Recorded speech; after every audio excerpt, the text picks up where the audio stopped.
Ali Dunn, welcome to the show today. I have been so looking forward to this conversation. Ali is a leadership coach, speaker, and Enneagram pro. She helps her clients who are founders. She helps them lead with more confidence and less grind. Ali, welcome. Thank you so much for having me. It's a pleasure to be here. So tell us a little bit about yourself and how you got into this work. Well, I am someone who, when I was a teenager, was doing every quiz in the back of a, Cosmo magazine or Teen Beat. So I've always really been interested in psychology. I've always been interested in quizzes. And in my career, I would say my point 1.0 career, I worked in sales, fashion wholesale. And so I did a lot of traveling. It was very fun, adventurous, spent time in New York, LA, Las Vegas. And then I became a mom shortly after that. And what I noticed when I became a mom of this wee little baby, I live in California and my family's in Nova Scotia, so I'm originally from Canada. I found myself at a crossroads and I did not know what the next part of my career would look like because as someone who was traveling a lot, how did that work with a baby? What did that look like for my future? So I ended up in the early part of motherhood staying home with my daughter, which was supposed to feel like a privilege. But in that time, I was not enjoying myself, but couldn't really find the words to articulate it. Mhm. Had another daughter, so two teenage girls today, and went on this self-discovery journey, right? Like, who am I? What matters to me? And why do I feel so misaligned? And kind of noticed that the world seemed very happy and fulfilled, and I couldn't quite figure out maybe what my purpose was, my values, or understand my motivation. So I joined a women's networking and coaching group who were trying to figure out like their next path. And part of this group was taking the Enneagram assessment. So when I took this assessment and learned that I was an Enneagram type 7, which is someone who wants to experience it all, motivation is to do all the things, and the fear is in confinement, I realized why my life was not aligned. Right? Because Right. I was living a day-to-day experience with my sweet babies, but also I had not a lot of freedom, not a lot of excitement, not a lot of spontaneity, right? So kind of a very rigid, structured lifestyle that I wasn't used to living. So when that happened, I thought, wow, this Enneagram piece, this is really fascinating. And what could I do with this, or how will this play a role in my life? If I skip forward to today, I started my own coaching business. It'll be 8 years next month. And I originally didn't use the Enneagram as a tool. It was a tool that I was using for myself, right? So that I can understand how to run my business, how to work with clients, how to support other people. And then I realized I want to get certified in this tool, right? I want to bring this tool to teams. So I work with teams as well to help them with their communication and connection, and then also with my individual clients. So once I kind of dove deep into the Enneagram, I couldn't get myself out. Mm, amazing. So let's rewind again back to when you initially went through the Enneagram with your little girls at home. At that point, Mhm. did you have one baby at home or two? Two. Okay. And so you discovered, oh my gosh, the way I'm wired is completely opposite to the way my life has been structured at this phase. What do you do? Like when you're kind of in a bind like that, how do you nurture that part of yourself, that type 7? And also, I mean, you got these kids, so Got these that can't kids. really change. Exactly. Well, and it's so interesting because it took me a long time to put the puzzle pieces together so I could recognize my unhappiness, right? And I could recognize a misalignment. And a lot of the work I was doing that time, I was, seeing a therapist, trying to kind of uncover my identity as a new mom, plus going through, the Enneagram and this kind of coaching part of it. And what I realized was that I was using, when I could, I would travel with my children. So that was something I would do. Like I took my girls to Paris and Italy. Like I did these kind of adventures, even just me and the two of them to meet up with family or whatever it might be. Wow. And everyone would say, "You're so crazy. How can you do this?" And I thought, this part, I mean, yes, stressful, but feels easy to me. The hard part is like going to the playground and just watching my children slide down a slide for 3 hours, right? So it was just like when I realized that piece, I thought, okay, but how to get unstuck? Like that is the challenge, right? So you have the information in front of you and you think, what are the changes that I need to make in order to start living this part of my life? Right. So I think at first it was just micro steps, right? And just making sure that, because Enneagram 7 is also like, culture, variety. So making sure I'm going to new restaurants, seeing new friends, having fun. Like I worked on my personal life at that time because I felt like my professional life was still I just couldn't see what it was, right? And I didn't feel like I had the full bandwidth because you said I still have these kids. My husband traveled a lot at the time as well. So I was really alone a lot. So a lot of time for deep reflection, trying to bring the fun and joy into it, and then realizing sevens are actually also very entrepreneurial. So there's something inside of me, I think, that I always wanted to have my own business, but I was too scared to make that leap. Mm, got it. Got it. Okay, so it's so fun to reflect back, right? Because it's like, oh, I can see the golden thread that became the life that I have now. But it's fun to kind of deconstruct and reconstruct. And for me, I have an 8-year-old now, but when he was born, I was a solo parent. I'm a single mom by choice. And so I went through IVF. I knew what I was getting into in the fact that I knew that I was going to have a baby. Yeah. I did not know what I was actually getting into. And I'm very wired around freedom, travel, spontaneity, um, all the things. And so I didn't realize what I was getting into as far as the level of responsibility. And I haven't really thought back to that time as far as my Enneagram, but I figured out ways to keep my mind engaged and to keep learning, to keep growing. And in hindsight, like those limitations that he brought into my life are the very reason that I work the way that I do now. It's like, oh, I've got to have boundaries around this. I have to have a very structured and streamlined offering that doesn't change from client to client, that's a proven system that I can walk through with my clients. And it's such a gift. It's such a gift, but often those perspectives and awareness is born from being in a pickle, if you will. You know what I Out mean? of necessity. Yes. Yes. Yeah.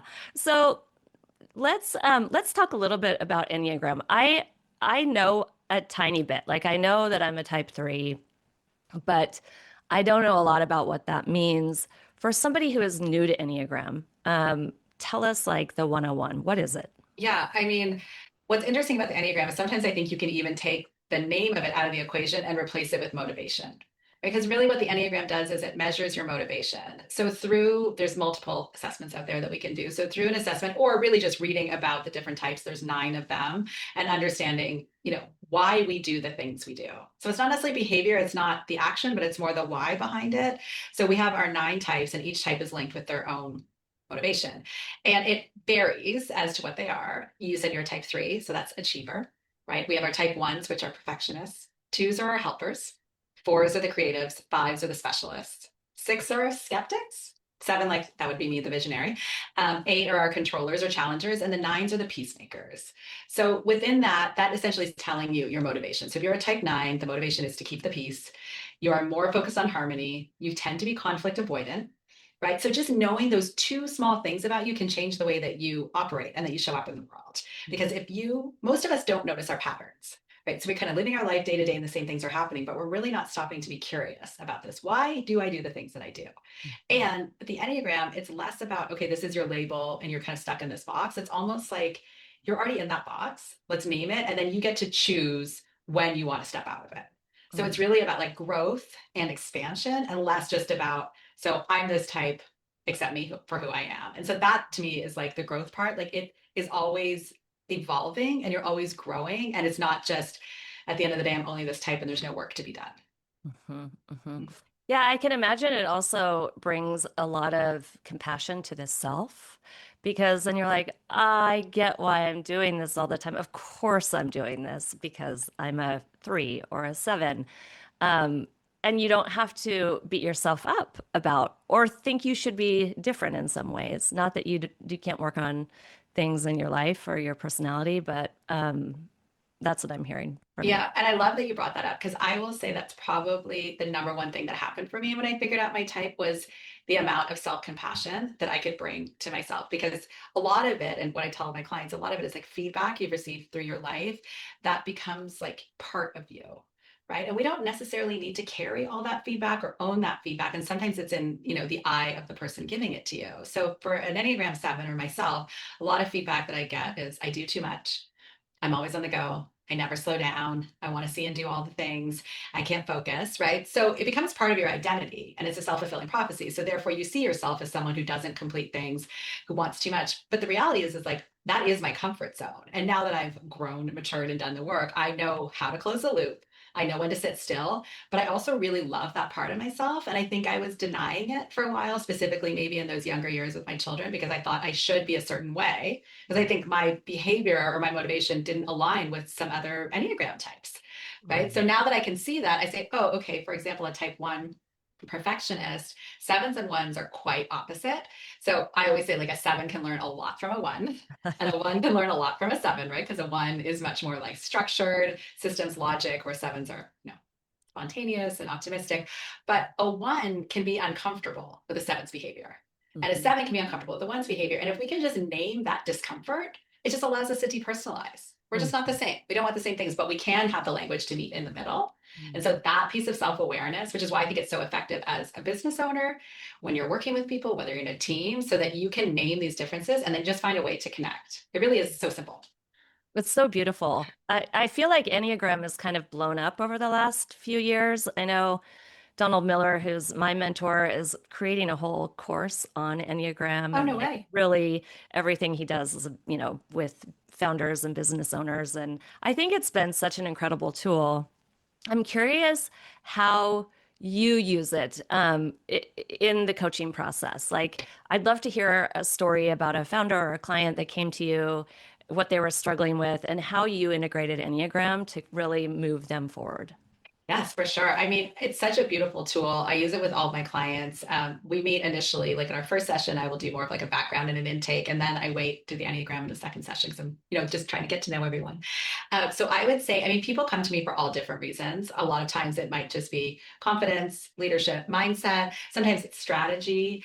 Sometimes transition. I don't know what my what's next is. I need to know how to leverage my business, whatever it might be. But one story that comes up to me was female, like kind of co-founder and president of a company. And she was really very high level in her work and her role, but found herself feeling more responsible for her team members and essentially like the well-being and the culture of the company, and really struggling to maintain that balance, which with the strategy, right, and with the business goals and with the outcomes. And so we did her Enneagram. We found out she's a type 2. Okay, so type 2 is the helper, and the motivation for the type 2 is to be liked and appreciated. Right. Mm, So imagine walking through the world and your actions are about trying to get that appreciation, right? And trying to feel liked. That can be debilitating, right? mhm, That can be something that stands in your way every day. And twos, because they tend to be feelers and they're deeply empathic, they're carrying like the weight and the feelings of the people around them constantly. So mhm, the work for the two is to really be able to also depersonalize and desensitize, and for all of the effort that they put on others to actually put on themselves. And mm, sometimes twos can have a story that taking care of the self is selfish. So that's something we worked on, right? mm, So, first of all, like you matter. And twos can sometimes use helping others as a way to deflect from their needs, mm, right? Like, don't pay attention to me. I'm fine. I'm deflecting. I'm helping others. And they have a harder time setting boundaries. mm, So once we kind of were able to name what was going on and the motivation behind why she was overextended, right, and taking care of all these needs, we were able to kind of help with the boundaries, put up a bit of a barrier, and then really have like her professional goals be about, yes, both can be true. You can have connection with your team, right? You can be there, but you also can be strategic. You also don't have to take this home with you. And mm, also your needs matter. Right. So having mm. that language to talk about it, it's like, I mean, transformative. I would say she would probably admit that she's, I mean, like a full 180 since when we first started working together. Right, Yeah, right. Like you really, like a doctor, like diagnosed big what time. was going on under the hood, named it, brought awareness to it. And I love that you shared there's a story going on, and which gives us agency around, okay, if this is a story, why don't we tweak the story or adjust it or change it? And I imagine every Enneagram number has their own stories that show up a lot. Is that right? It's so true. I'm actually doing a talk this evening on the Enneagram, and the point that I'm speaking to is our internal question, the stories we tell ourselves based on type, right? So what we say to Ooh. ourselves. So the type 1, for example, is, am I good enough? Mm, Right? So that's the self-talk that's yeah. happening, right? Am I good enough, right? And then a type 5 is, because their motivation is to understand, do I know enough? Let's go through each Yeah, one. yeah, Yeah. yeah, for sure. I want to So hear, yeah. yeah, so the type 1 is going to be, am I good enough, right? Because the type 1s are always seeking to do the right thing. So for also the audience maybe recognizing themselves in any of these types, it's like you're a rule follower, right? If you're type 1, you're a rule follower. So you're always trying to be better and do the right thing. Yeah, the type 2 is often, do you like me? Mm, Right? And their worth. So the story with them is like their worth is equates to how much they give. right? Yeah. So Ooh, that can that would be, be a recipe for burnout, right? yeah, it really Yeah. is. And I would say Yeah. from a burnout perspective, they're definitely one of my top burnout clients because of that giver syndrome or like that obligation that they have to others. Mhm. Um, for the type three, failure is not an option. Am I successful enough? Right. Yeah, So yeah, threes, yeah, because they're so goal oriented, they yeah, kind of their success is measured on outcome, yeah. right? And less on essentially like being. So like the work for the three is really around like connecting to your values, connecting to your emotions, like being curious about, do I even like what I'm doing? Hmm. Like, am I just on this trajectory because it's like what society expects, what Hmm. the world thinks I should be doing? And so sometimes there's a disconnect between the head and the Hmm. heart for the three. Oh my gosh. Mhm. Yeah. Okay, keep Yeah, going. This keep is so going. good. This is so Yeah. meaty. And then the type four is because the motivation for the four is around being unique.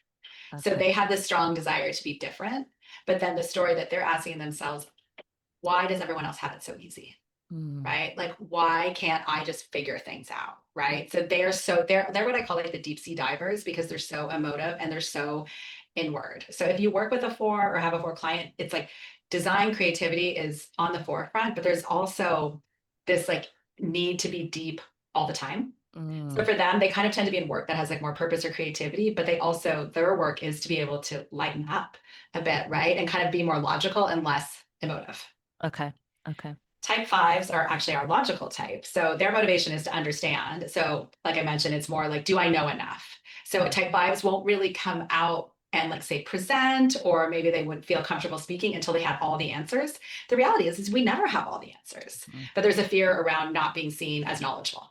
Okay. Yeah. Type sixes, so those are our loyal skeptics. So the motivation for the six is to be safe, Mm. right? So the sixes operate on the philosophy that something could always go wrong. So they're always examining like what could go wrong and what could go right before they make a decision. And so sometimes for them, they feel like they have the weight of the world on their shoulders because if no one else knows where the emergency exit is, they must need to know, Yeah. right? So you may have Yeah. a friend like this or a client Yep. who's like always prepared, checks all the Yelp reviews, right? Has Yep. all the Band-Aid Definitely cream, good, good, sunscreen. good friend to have. Yeah, Definitely great. not me. Not Exactly. me. Me neither. Yeah. No, I'm already diving into the shallow water. So then, yeah. So the seven is the enthusiastic, the visionary, as I said. So the motivation to experience it all. So the story with the seven is really around freedom, right? Like, do I have freedom? I don't want to feel confined. I need to be in choice, right? So some of the work I do is like talk is about how you communicate with different types as well. So if you're communicating with a seven, it's like you want to communicate with options. We could go A, B, or C. What do you think? It's collaborative and communicative. So their story is like, I must do all the things, I must have all the fun. So that does become an identity piece for them, and it can become too much of a good thing. So Mhm. that's with the Enneagram. If you're kind of overly saturated in your motivation, that's where you need to figure out how do I draw that back, Mm. right? Because it becomes unhealthy, right? Mhm. Too competitive, too perfectionistic, too experiential. Our type eights are the challengers or controllers, and their motivation is to control. They want to control the outcome. They're fearless leaders. They're really justice oriented. They're very direct.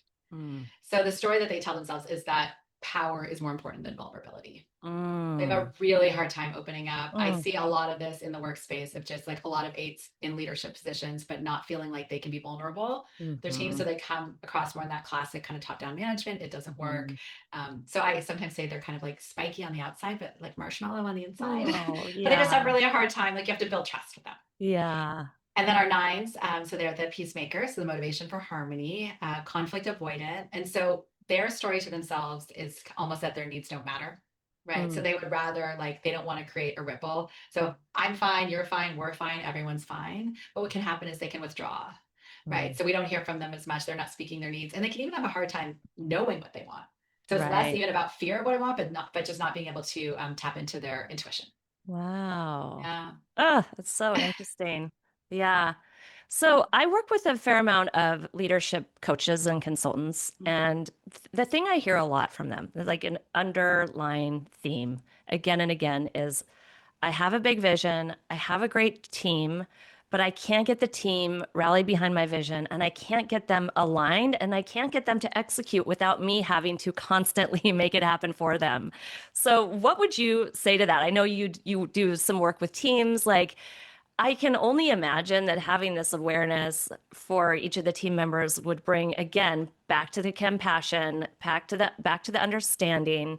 But tell us another story about what's happened for a team.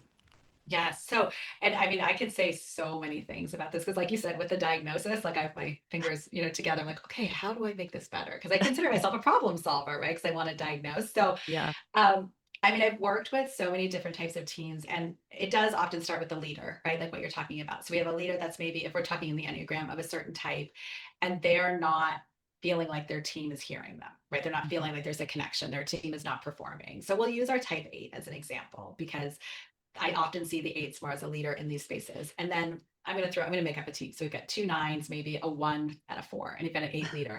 Okay. So with our eight leader, they tend to be so direct and so assertive. They don't want fluff, flowery language, nothing, right? They're like, this is the job, this is what needs to be done, and let's do it. You also can speak to an eight like that. They are not offended, they actually prefer it. I think where things get misaligned is that, we're taught kind of growing up, like treat others how you would want to be treated.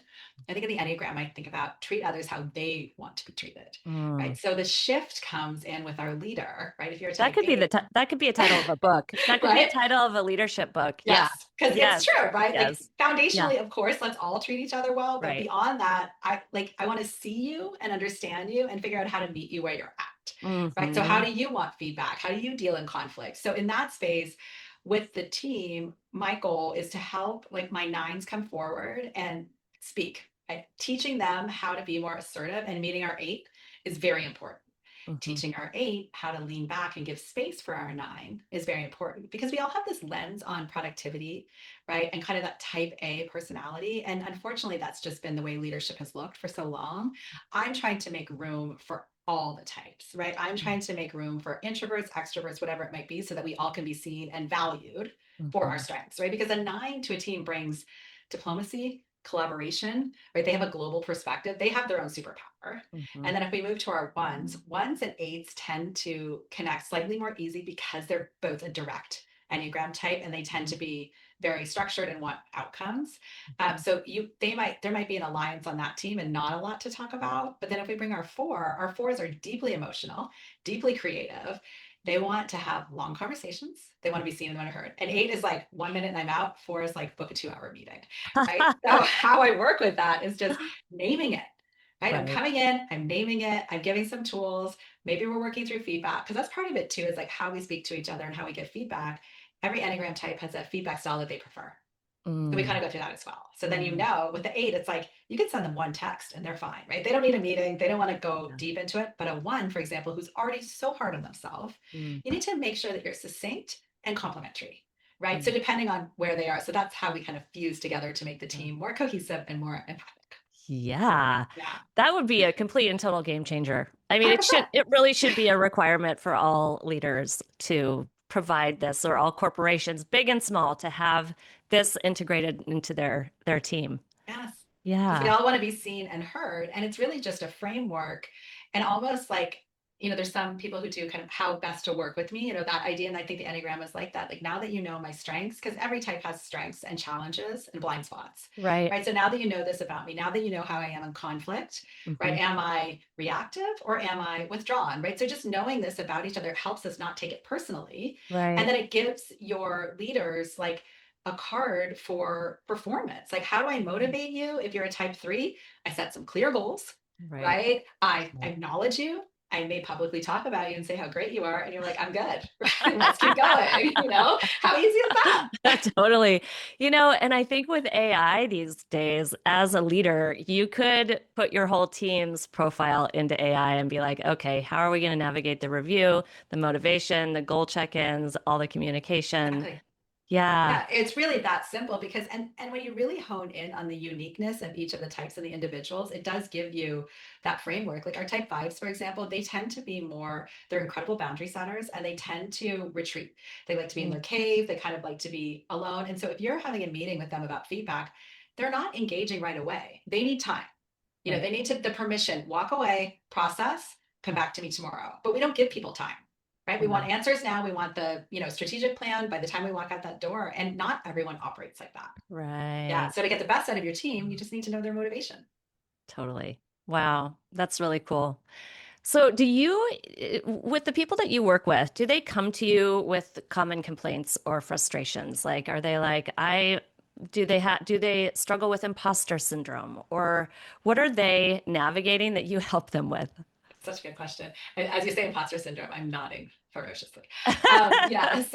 And I primarily work with women. I do have some male clients, but for the most part, I work with women. So I usually feel like it's a combination of like strategy and mindset. And the common theme really is, I would say, perfectionism, imposter syndrome, confidence. So, and Mhm. it shows up and burnout. So probably those four things, right? Oh So my it, gosh. Everyone who's everyone, listening to this is like, okay, they're tuning in right now right? Check, deeply. check, Okay, keep check. going. Yes. Exactly. And so not everyone can sometimes name it as well. Like I always say, people kind of come to me with an initial problem, which is like, yeah, I'm not, I'm trying to get a promotion. Maybe like that's the goal, right? Or I'm trying to scale my business, whatever it might be. But behind that really is more like the self-awareness and the self-work, right? Because it's about what the things that you say to yourself, the thoughts that you believe, Right. right? The things you believe to be true, your limiting beliefs, Right. right? And That those are that all story, that the story, right? story, back to Yeah. the story, right? This is Yeah. all a construct of society. Like these are not true. It's Right. either something that someone's told you or you've held on to since grade school, right? So my Mhm. work is to help people kind of dismantle these stories, right? And ask like, are they true? And if they are, I would like to see the evidence. And then let's Mhm. work from there, right? Yeah. So while we're doing this work, like on the imposter syndrome, it's just that's something that someone has almost chosen to believe. And sometimes when we're stretching and growing, that inner critic, that voice is about keeping us safe, right? Hmm. But don't take Hmm. that risk. Don't take that leap. Stay where you are because it'll save you embarrassment, Hmm. failure, all of that. I am pro fail. I am pro put yourself out there because that's Yeah. how we learn. Right. But a lot Hmm. of times people don't have that sounding board or that partner Hmm. to support them through this. Right. So when I'm Hmm. working with my clients, I am here for you. Right. Hmm. Like I've got you. You try this, right? You put yourself out there, you do this pitch, whatever it is. And if it doesn't work, we regroup, right? We Hmm. just evaluate what do we want to do differently next time. And I think what's happened is that we all hold our worth close to like outcomes or perfection. And so when we don't meet those goals, we hide, right? And then shame comes and then we get stuck. Right. Hmm. And I'm just like, fail forward, everyone. Hmm. And I think men have a lot of an easier time doing that than women. And so that's why my work, I feel like, is so focused on women because I just Hmm. think more empowered women leaders, better world. Oh, yes. Hell yeah. Mhm. Yeah. We really need that so badly right now. Yes. Your work is so important. Thank I'm you. so happy you're doing this. And I love what you shared about the mindset work. Yes, of course, but then the strategy and pairing those two things together and the importance of the strategy too in the process. So, Yeah, and just understanding your strengths and challenges. Like I have a client who's also an Enneagram 7, which means she does a lot of the things, all the things. And so working with her was like, mindset, but also just like narrowing her focus, right? So yeah. I know that she wanted to do all this stuff or have all these offers per se. Yeah. And so we're like, what actually aligns with your motivation? What are your Right. values? What's important to you? And Yeah. let's go deep instead of feeling like she's spread so thin. Now, if I Mm. was working with a type 1, it would be more the opposite. Let's Mhm. expand your horizons, right? Let's see what's possible, right? So Right. it's just so Right. interesting being able to tap into like these blind spots that we all Yeah. have and then helping people build these businesses or careers that align with like who they truly are and what they want. Mm, it's so beautiful. I talk so much about the clients that I work with, the founders, the coaches, the consultants. They are so close to their own self, their own brilliance, their own work that I liken it to like they're inside of a bottle trying to read the label that can only be read from the outside. And I tell my clients, I'm like, yes, you've been struggling with finding the right words to talk about what you do. I get it. It is in many ways a writing problem, a messaging problem, but half of it is just a perspective problem.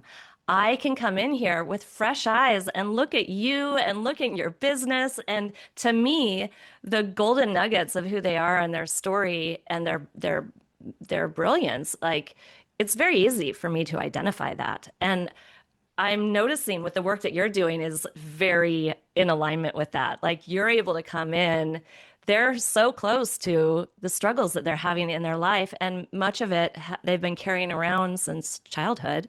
So it's like right here, and you're like, describe your hand, but their hand is like right right here against their face.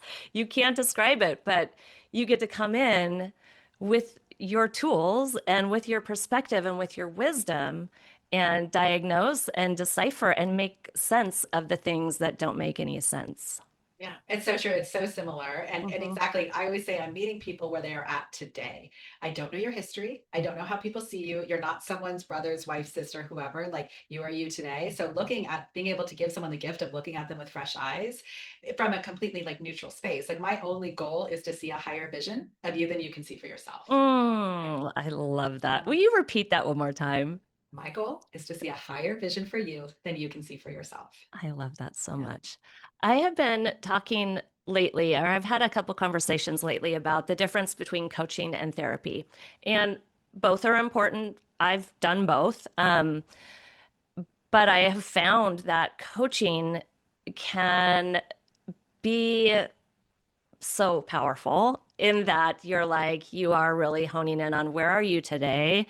And not that some of the past beliefs aren't at play in the current day, but I think it's so much more empowering to kind of go, okay, here, where are we right now? And where do we want to be? And how are we going to map out that plan rather than kind of marinating in the why this, why that, why this, like gaining some understanding, but really moving forward with tools.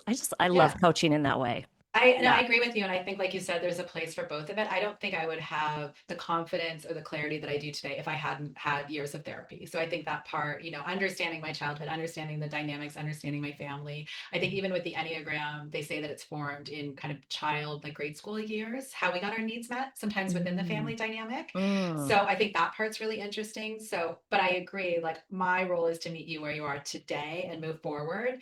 And there is something therapeutic about obviously being in therapy and being able to process. But most of my clients who've come to me have had some amount of therapy. mhm, And I think that's such a great kind of entry point. So they know their patterns a bit, they know of maybe why they are the way they are, but they're ready to just let that go.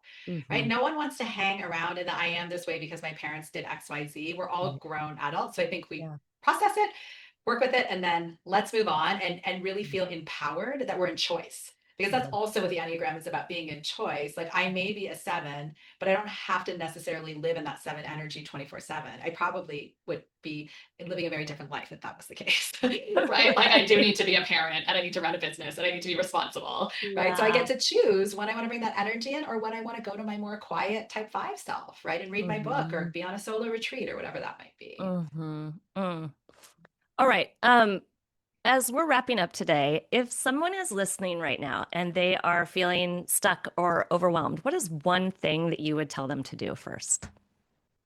I think it's just clarity. Ask yourself some questions, right? I would say ask yourself what's working, what's not, and what do I want to do about it? And if somebody wants to discover their Enneagram, where would they go to figure that out? Yeah, so after those questions, then figure out your Enneagram. There's lots of resources out there, but I have a quiz that I've developed, which I would call like an entry level Enneagram quiz, just so that you can kind of understand where you lie in that space. Okay. I also do single Enneagram coaching sessions as well. So I do offer Oh, just a one-time session. okay. Most of my clients I work with for 6 months at a time, and we incorporate the Enneagram. But if you're just curious more on what's my type and how do I apply it with my current circumstances, I offer that Mhm. as well. And then, of Brilliant. course, numerous books and resources and all of that out there as well. Yeah. Yeah. One question for you. So you mentioned Enneagram is often formed in the grade school years. So you're not born into your type necessarily. Right. So I think the idea is nature nurture. So I think part Okay. of us is like in kind of our DNA, we're set out to be a certain way. Right. And it's Mhm. funny because I notice like with parents and in partnerships, people having conflicts, feeling like, well, I can sort of change or influence. And it's like, in some ways, we really can't. Like people kind of are who they are, but we can Totally. make suggestions, right? You know that you're a parent of an 8-year-old, right? I Yes. mean, how much control do you really Yeah. have? And Right. choice, Yeah. choice, Choice. choice. Exactly. And so I think with the environment though, I do think environment matters because when we're in a family dynamic there is a role for everyone, right? So Mhm. I could share within my family, I only found this out later, but it was very clarifying for me to understand the role of people in my family. I was raised by a single mom. She's a 9, so harmony peacekeeper. I have one older brother, he's also a 9, harmony peacekeeper. Okay, so they're keeping a lot of peace and I'm like, I'm gonna go party. I don't know, right? So I feel like I just felt like it was just an interesting dynamic where I thought, well, could my mom lean in more, right? This was a question I'd had my whole life. And then once I realized her type, I thought it's just not in her nature. Yeah. It's not that she doesn't care, it's just the way that she was showing up. And I Mm. felt like we had kind of it was my single mom, so sort of less like socioeconomic, kind of like luxuries. So I felt very confined and restricted by what we were able to do. So I didn't travel growing up, Hmm. right? I didn't play sports, I didn't have choice, right? There wasn't a lot of choice. So I think my reaction to that environment was like, I'm going to make this life the best that I can, right? I'm heading Yeah. to Europe, throwing on a backpack, see you later, right? At Yeah. 19, because I just thought I need this part in order for me to feel like fulfilled, right? So I think Mm, that that happens at that time. Your instincts kind of show up then, but I do think you're also a product too of obviously your parents and then of course some DNA as well. totally. Mhm. Yeah. Yeah, exactly. So I love that you offer a one-time session for people to dip their toe in and get some clarity. Tell us where we can find you and the best way to work with you. Yeah, so you can find me on my website is alidunn.com. On Instagram, I'm Enneagram by Ali. So I have some little videos and tips and tricks there. And then also on LinkedIn. So the best way to work with me really is on my website, you can book a discovery call, see if we're a fit for coaching, or you can directly book that one-time Enneagram session. And what I love about that session is I also send you an intake form. So you get a 23-page report plus a little intake so I can find out what your goals are. And I tailor the session to match your goals. This is not Mm, just who are you, this is who are you and what do you want to do about it, right? How does it apply? Because I'm very much equal being and doing, right? Action is yeah. important. Okay, everybody go to alidunn.com and take the quiz, book a session. I'm going to book a session myself, and I cannot wait. Thank you for being here today. Thank you so much for having me. It was a pleasure.